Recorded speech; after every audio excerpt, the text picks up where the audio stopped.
When you have clarity around who you are, how you sound, and who you're trying to reach, the system becomes an accelerator, not a guessing game. Hit it! That's what I'm talking about. Wait! Okay, now, from the beginning. Hit it, boys. Welcome to Higher Ed Pulse, your no-fluff guide to artificial intelligence in higher ed. I'm Mallory Willsea, bringing nearly 20 years of edtech and marketing expertise straight to your earbuds. Higher ed leaders are expected to master AI overnight, but let's be real, no one has time to sift through every headline, hot take, or research report. That's why every Monday I'll break down what actually matters, fast, clear, and to the point. Want to sound like the smartest person in the room at your next team meeting? You're in the right place. Let's dive in. Welcome back to Higher Ed Pulse. On today's episode, building a GPT is not the hard part anymore, but building one your team trusts is. Kettering University took a brand launch, fed the strategy into a custom GPT, kept training it, and turned it into a working part of the Marcom stack. And today, I'm joined by the team behind that work. Jennifer Umberger is the VP and CMO who led Kettering's recent brand work and helped drive 50% new student enrollment growth in 2 years. Madaus leads content and communications. Dottie Gouine leads digital storytelling across social, video, and visual content. And together, they've spent the last couple years building and refining a custom GPT that supports brand-aligned communications across the team. Kettering team, welcome to the Pulse. Hi, thank you so much. Hi, Mallory. Hey. I love having so many voices on this Pulse episode. It's so rare I get the pleasure of interviewing 3 people at the same time. But Jen, I gotta say, this is all thanks to having just seen you recently at Cup Wrap. And Exactly. what a great conference that was this spring. And Dottie, I finally got to meet you in real life too. Yeah, it was so nice to meet you, and I absolutely loved your talk. The Pringles can was amazing, brilliant. I need to just walk around with a Pringles can everywhere I go. Are you saying that you don't? Yeah, right. I mean, like, come on, there is one in the pantry right now, but like, chips are my weakness, y'all. Lee, how are we going to get you to a Cup Wrap in the future? I was there in 23, I think, or 24. And I'm sure I'll be there next year for sure. I love it. I was going to say Lee was on hand for actually what started this whole thing. So it was your talk with Jamie Hunt in 2024. That's right. Yeah, y'all were in the audience, right? And that kind of inspired the work. Exactly. There is like nothing more meaningful as a conference presenter. I mean, you know, Jen, you speak at conferences, truly nothing more meaningful than to hear that somebody took your presentation and actually executed on the advice. And that's going to lead us right into our topic of the day. Y'all, most teams don't have an AI problem. They have a discipline problem. I've been saying this for years. The tools are not the constraint. Access isn't the issue. Even experimentation at this point isn't the issue with AI. The gap is what happens after you send the first prompt. Most branded GPTs stall out because they were never built to actually live inside a real workflow. They're fed a few documents, maybe a brand guide, but then they just sit there and the output maybe feels close enough to be tempting, but never strong enough to trust. So I think a lot of teams keep one foot in and one foot out despite the time investment. And honestly, the reason I'm so excited about today's conversation is because Kettering actually did something different. They built their GPT at the exact moment their brand was being defined, when language positioning and audience strategy were still being shaped. Then they kept feeding it. They had discipline, not once, but continuously. Emails, campaigns, publications, podcasts. That changed the role of the system. It stopped being a generator and it started becoming maybe even an extra teammate. So that's the shift a lot of us haven't made yet. We know AI can produce content, but does the team trust what it produces enough to use it without rewriting everything from scratch? And that's what we're going to get into. So everyone listening at this point, Jen, I feel like, has either built a GPT or talked about building one. Please tell me what makes yours actually stick. Oh my goodness. One of the things that I think we have a distinct advantage of is support from the top. Our president has used chat for a very long time, and has actually encouraged us to do so. When you're at a technological institution, that makes it a little bit easier to be free to experiment with that. And so that really was one of the key things that made sure that we had a good foundation. But trust really comes from that consistent use, as you described, over time. So we're not considering it, something that sits on a shelf and what's in it is in it, and we're just ready to try to use it. We actually embedded it into our work processes. In our even team chats regularly, we're saying, hey, did you bounce this off of, the Bob bot or the brand bot or the whatever? And that gives us a good indication of how we're using it, so that even as we train it, we're also trying to spot the things that maybe there are inconsistencies with, or where we need to spend more of our human time. You just said something that reminds me of a conversation I had a couple months back on The Pulse with the VP at Clark, who he was building these agentic agents for the advancement side of the house, and was very intentional about giving those agents real human job titles. And you just said, right, brand bot or Baba or whatever there is something very understated about actually naming these things and being able to refer to them in a team call by name, whether it's the title or the cute branded name that you use. And so I love that you did that, because I feel like that probably it helps personify, right, the GPT that you've built. So Lee, I want to know what the inputs were for actually making this work, because I think I've built plenty custom GPT, and I'll admit some of them have died on the vine, and it's because I've only given it maybe a brand guide and I expected magic on the other side that just didn't happen. So talk me through your process of decisioning what inputs to include. And did you include things that maybe would be surprising or that someone just wouldn't naturally think of? Yeah, I think this is such a new thing. I'm not sure what isn't surprising about it. You know what I mean? Chat is such a fresh thing. We definitely put in the brand guide. I think that's a super important element, but we also put in pieces of content that kind of crystallize our mission. There are moments where Kettering's mission is really clear. So that's like a commencement speech or a convocation speech, maybe even a deck from a board meeting, internal memos, maybe leadership briefings, admissions and enrollment stuff.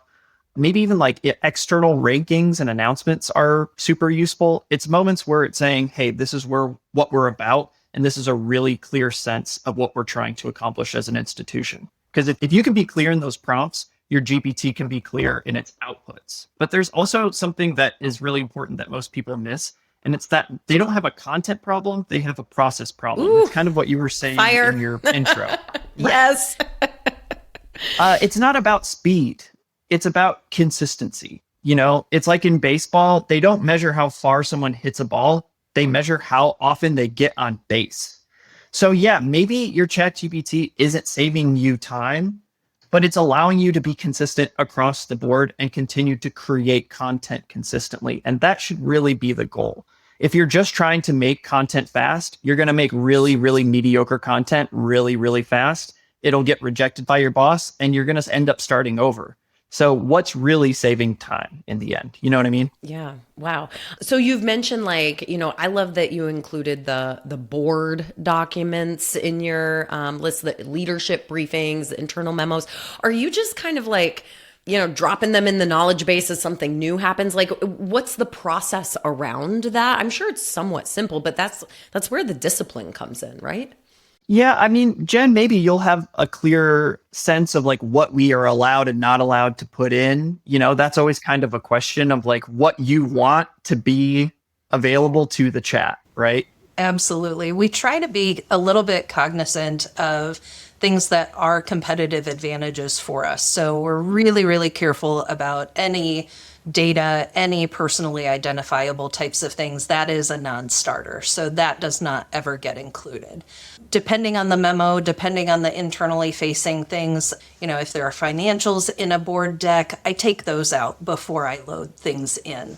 But if there are discussion points from colleagues that can really help to further display what that institutional strategy or specific talking point is that we want to be able to reference in the future, that's how we add it. Okay, that's great. And I appreciate the clarity around that and the mindfulness of the PII information.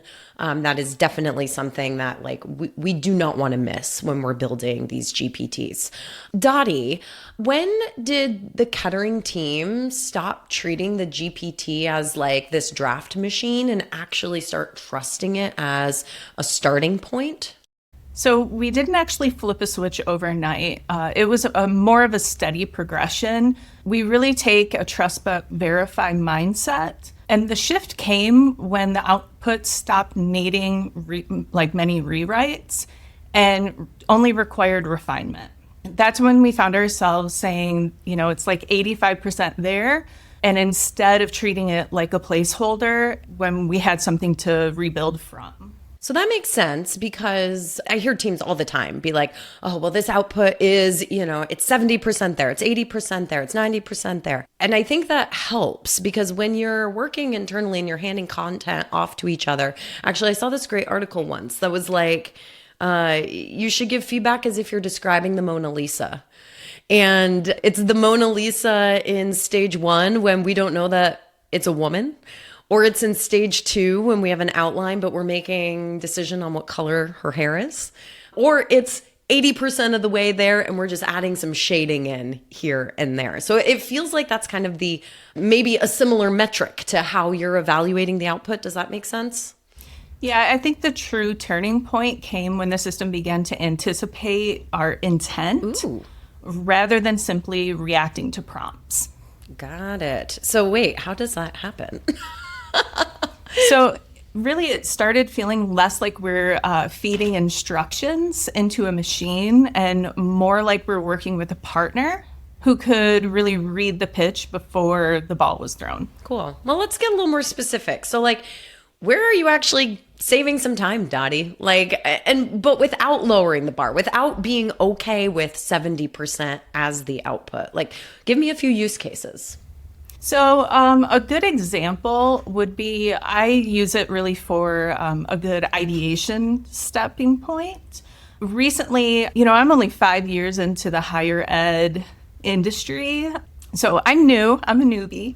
So I'm still learning the admissions cycle in detail. And so something that I did recently was I worked with chat and came up with a social media strategy based on the admissions cycle specifically.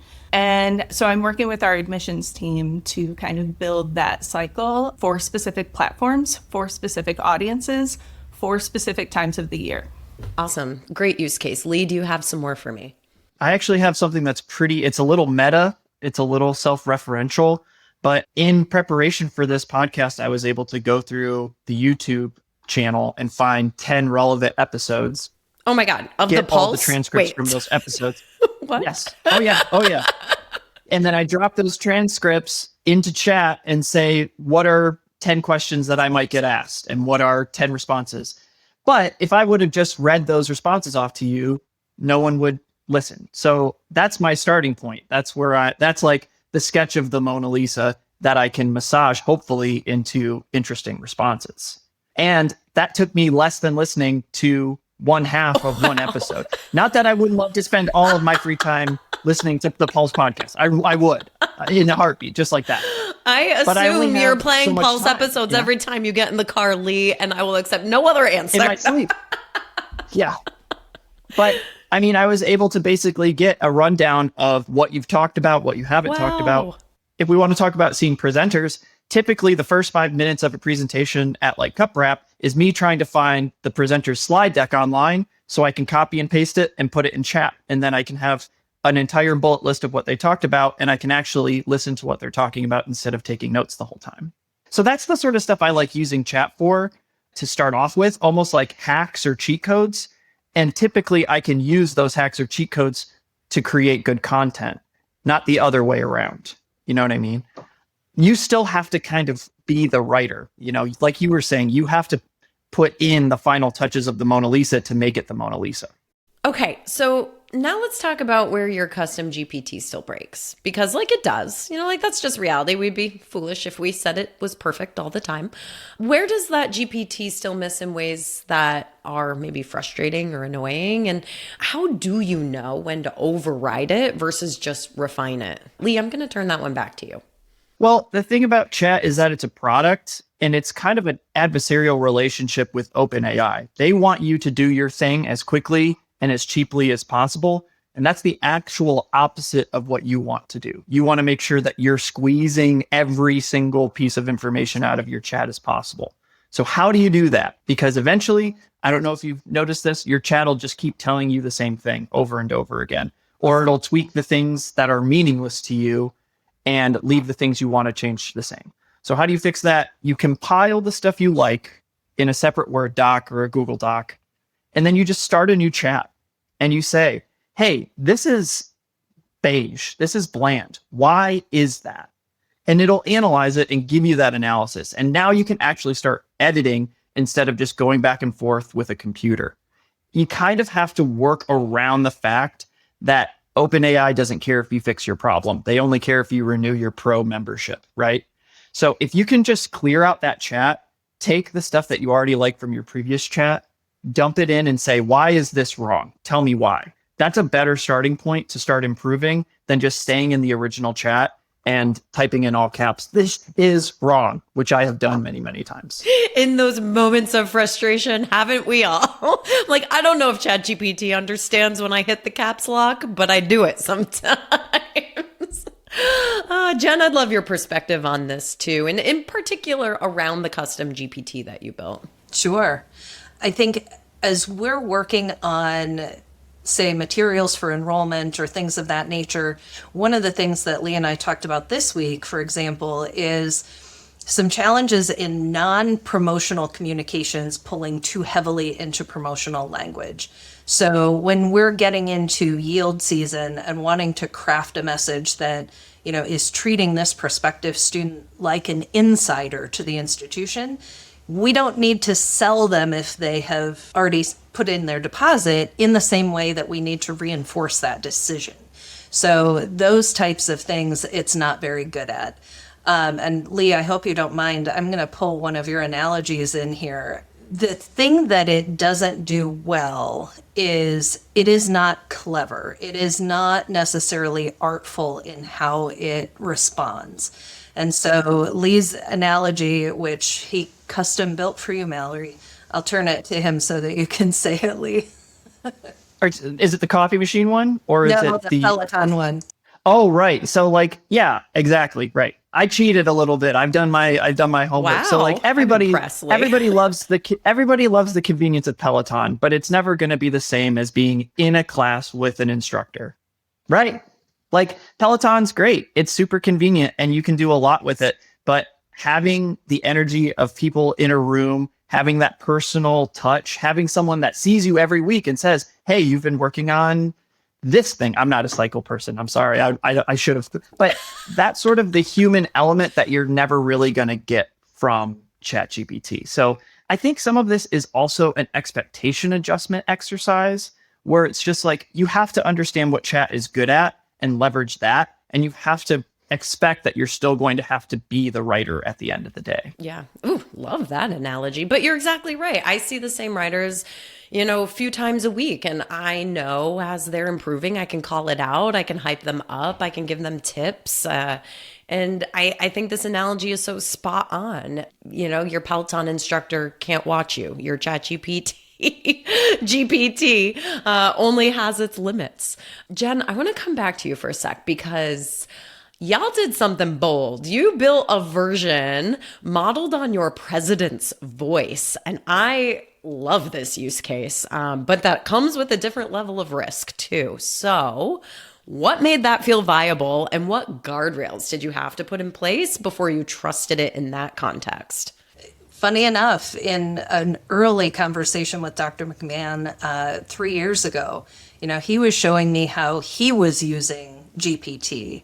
And then coming back from that cup wrap program, I asked him one day, I said, what would you think about us doing this? Because we had been going back and forth about, how much time or how many different iterations it took to tweak a quote for a press release or, a speech for something. And so I said, what would you think about this? He's like, great, try it.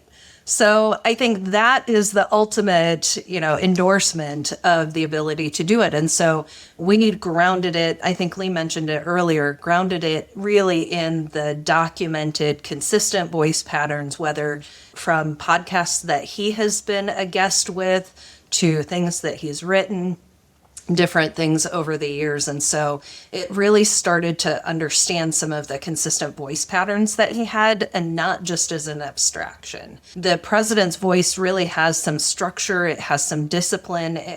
He uses vocabulary in a very specific way or a specific tone.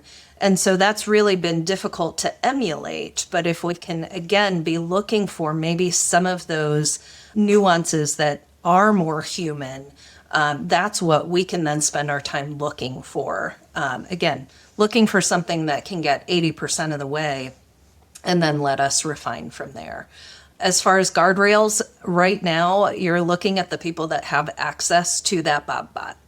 And so it's not something that we would open to continued use from anybody else. Yeah, that makes sense. In prep for today, y'all mentioned to me that persona work is also shaping the outputs, which is terrific.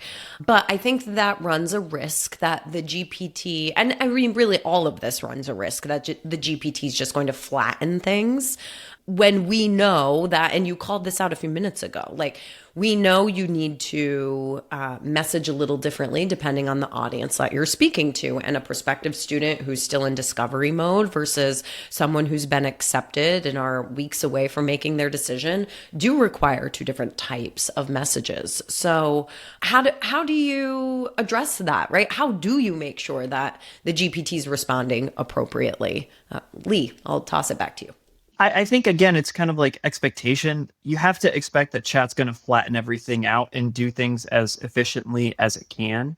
So I kind of think you want to use it for the right thing. So what Jen was mentioning, like you want to use it to get you 80% of the way there, which I don't know. I feel like 80% of the way there is pretty good. Like I think it's a pretty, I agree. I do notice that like sometimes people are upset that their first or second or third or fifth output isn't great, but I think recognizing how fast and how consistent you can get to that 80% point is more powerful than necessarily building the perfect bot.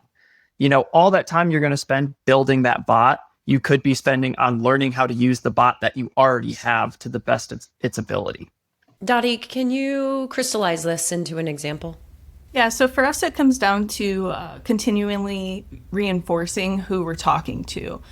We spend a lot of time grounding our work in who our audiences are, reinforcing our darts, our prospective students and their personas, their families, and revisiting those definitions. We go back to that often. The context has got to stay front and center. We don't assume that the tool naturally adapts on its own. So anytime that I start a new chat, I include all of those darts and the personas at the very beginning. So that way it has a fresh reminder of this is who we're talking to. Yeah, that's really smart. I think it's one of my most annoying things sometimes, even with a custom GPT, but having to re-upload the same documents 10 times when it should just pull it from the knowledge base is still like one of those things that doesn't just seem to work quite right every single time. There's comfort in knowing I'm not the only one there. Yeah, but that reinforcement is what keeps the output from feeling flat and generic. Yes, right. It's well worth it to drop those docs in the 10 seconds Absolutely. it takes, but still annoying though. All right. So as we're kind of winding this down, it's great to build a tool. But if you just build a tool and it sits on a shelf, who really cares, right? So I think adoption of tools tend to fail more than the tools themselves. And really curious, Dottie, like, how did you actually navigate conversations internally to get people to use the thing? And did you experience any resistance? So I think we're in a really lucky and unique kind of situation. We have a lot of support from Jen, our VP, and from the president. And our institution truly is unique. I know every institution thinks, likes to think that they're unique among higher ed institutions. Kettering truly is very unique in our model, our personas, who our students are. We're extremely unique. Leadership support's critical. It truly is. Like the institutions that do not have top-down support, we can say 3-4 years into all of this, they're not moving as quickly as the institutions that do have top-down support. Lee, you want to jump in on the resistance piece? Yeah, I found that showing practical fixes is a great inroad. I think people have an apprehension about giving creative control over to a machine. I don't think that's a new thing. A great example, I had to do an OCR scan, which if your listeners aren't familiar, it's basically taking a PDF and scanning it for text and then producing the text from the PDF. So instead of typing out on a 20-page doc, I can dump it into chat, get an OCR scan, copy it, and then start editing it or doing whatever I have to do. I was showing a coworker of mine how I was doing that, and she said a phrase that I love hearing: "I didn't know it could do that." Ooh. I think that is the moment, if you're having resistance with a team member, if you can get them to say, "I didn't know ChatGPT could do that," you've probably already gotten them, because then the next time they have something they don't know how to do, they're going to say, maybe chat can do that. So instead of trying to jump to the creative element right away, trying to show the practical hacks and fixes of chat and kind of showing how it's a tool that you control, not a tool that controls you, I think is a really great way to start. I don't think there's any great way to get an entire team all at once on board. There's so many variables. Every single chat is unique. Every single use case is unique. But if you can get them just to use it to make their lives easier, you'll be able to get them to use it to make your brand better. Awesome. So Jen, you're in the CMO seat. What did this force you to define more clearly about your brand than maybe you had previously? Because, once all of this lives in a system, that's where ambiguity is going to start to show up very quickly. I'm not sure it forced us to really define anything differently than we were equipped with from the brand documentation.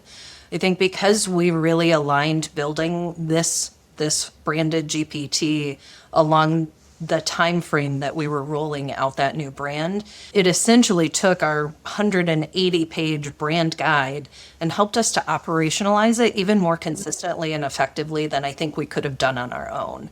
It really helped us to define, I guess you'd call it the sandbox in which we could play and really evolve that content strategy, that voice, so that it didn't start to sound robotic with everybody trying so hard to stay exactly in line with what we had built and built those guidelines for.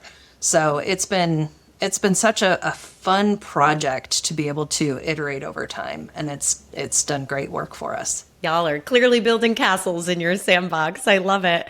But the reality is, a lot of listeners don't have a team of 3, like a powerhouse team like I'm talking to right now, or a really clean, fresh brand rollout moment. So if you had to go back, start this over from scratch, what's your advice? What would you do first and what would you avoid? Lee? I think you have to look at it as something that never ends. There's a phrase, fashion's never finished. You know what I mean? You have to continually return to your chat and you have to continually update it and improve it. Or another analogy is like a garden. You can't just plant things. You have to feed them. You have to prune them. You have to take things away. You have to add things. And you have to make sure that there's not something invading it and killing all of your food, So I think that you can't look at chat as one fix-all that you put a brand guide in and it's going to spit out gold no matter what. It's something that you have to work with. It's something that you have to continually improve. And it's something that, most importantly, you have to integrate into your current system. Dottie, anything to add? I would say, if anything, just continue to reinforce who you're speaking to, and ensure that your chat is aligned with your brand. When you have clarity around who you are, how you sound, and who you're trying to reach, the system becomes an accelerator, not a guessing game. Yeah. Great. Well, this was really awesome to have all three of you on. Thank you for walking us through your process, what you've learned over time. And I look forward to, seeing y'all at the next conference and hearing more about how you continue to evolve your use cases. Speaking about the next conference, y'all, if you're listening to this episode the day that it's dropping, Monday, April 20th, this is your last day to submit a proposal to AMA's Higher Education Marketing Symposium. It's in Denver this November, and today's the day. So you've got until the evening to do this. But if you are just even thinking about an idea, hey, why not shoot your shot? Throw a proposal in. I can say on behalf of the program committee, we would love to see some fresh thinking, new ideas. It's not just about AI, it's reputation, communications, brand, enrollment, advancement, whatever your area of expertise. So I hope that we will get to evaluate those proposals and ideally see you in the fall. Y'all, Kettering, this was just too much fun. Half an hour went by way too fast. I bet everybody can find y'all on LinkedIn if they're looking to connect. Is that true? Absolutely. Lee, I'm going to miss your metaphors in the next recording. No, seriously, I feel like listeners know I'm a big reality TV person. I feel like I'm sitting in a tribal at Survivor 50 and you're telling me you're giving me all the metaphors right now. It's so good. It's so good. All right, y'all, we will catch you next time. Bye-bye.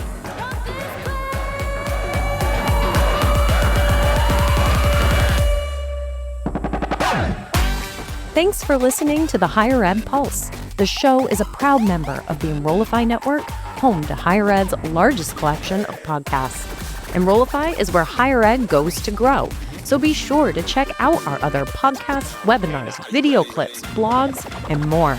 Visit enrollify.org and subscribe for all the latest details and content drops directly to your inbox. Enrollify is brought to you by Element 451, the digital workforce platform for higher ed. Learn more at element451.com.